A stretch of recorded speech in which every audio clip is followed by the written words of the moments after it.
এই লাল জার্সি পরা প্লেয়ারের টিমটা আমাগুলোকে রিমেজ নিতে যে কতবার মরছে তার কোনো হিসাবই নেই, তারপরে নাক কাটা সরম হয় নাই। সামনে অনেক মজা আছে, ধৈর্য ধরে সম্পূর্ণ ভিডিও দেখতে থাকো। সামনে একটা নেমে আছে কিলটা 2 নম্বরে, কিন্তু আমার খাতায় পড়ছে কিলটা। যে ক্যারেক্টার ছেড়ে দিলাম, ক্যারেক্টার ছেড়ে পেনাল্টি দিতে যাতাই দিমু, কিলটা আমার খাতায় পড়লো। 2 নম্বর আমার কইতাছে এটা আমার সাথে অন্যায় হয়েছে, তার সাথে নাকি অন্যায় করেছে আমি কিলটা নিয়ে। তোমরা কমেন্ট বক্সে বলে যাও কিলটা কারা ছিল। এই জায়গা থেকে গুনতে থাকে এনিমিগুলো ডিফেন্স নেওয়ার লেগে, এই কতবার নামে কতবার মরে খায়, তারপরে এনিমিগুলো সরম হয় না, বারবার নাম দিয়ে থাকে। এই জায়গায় আমি একটা 3 মাতালা গ্রেনেড মারার সামনে দিকে যাই, কিন্তু আমার টিমমেট এনিমিটারে মারা দেয়। ওই এনিমিটা আবার এই ছাদের উপরে নামছে, 3 নম্বর ওরে এই সময় মারা দেয়। এনিমিটা ডিফেন্স নেওয়ার নেশা আবার এই জায়গাতে নামে, বারবার যেদিকে মরতেছে তারপর নামতেছে। আমি মাত্র 21 ড্যামেজ দিয়ে এবার ওরে মারা দিই।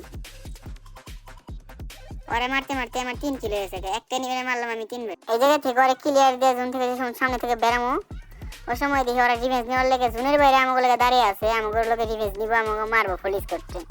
এই যে জোনের বাইরে দাঁড়িয়ে আছে আমাগুলোকে ডিফেন্স নেওয়ার লেগে, আমি পিছন দিক দিয়ে ঘুরে যাই, একবার পাথরের ওই পাশে গেছি গিয়ে গিস করে একবারে কাছে পুলিশ করে পাথরের ওই জায়গায়। এই জায়গায় আমি একটা মাইরে দিই, মাইরে ক্লিয়ার দিয়ে দিলাম সাথে সাথেই, কারণ কিল লাগবে আমার। কিন্তু এই জায়গা থেকে আমি বেশি সামনে যাই পাই না, কারণ এই জায়গা দিয়ে ওকে স্কোর না আরো অনেক স্কোর এসে বসে। এই যে পিছেও ম্যান সামনেও ম্যান, কোনো মুখে যাওয়ার কোনো রাস্তা নেই। যে সামনে এবার যাবো অমনি মনে করো মাঠ দেখাই গেছিলাম, দেখে থাকবে কেমনি মাঠ দেখাই।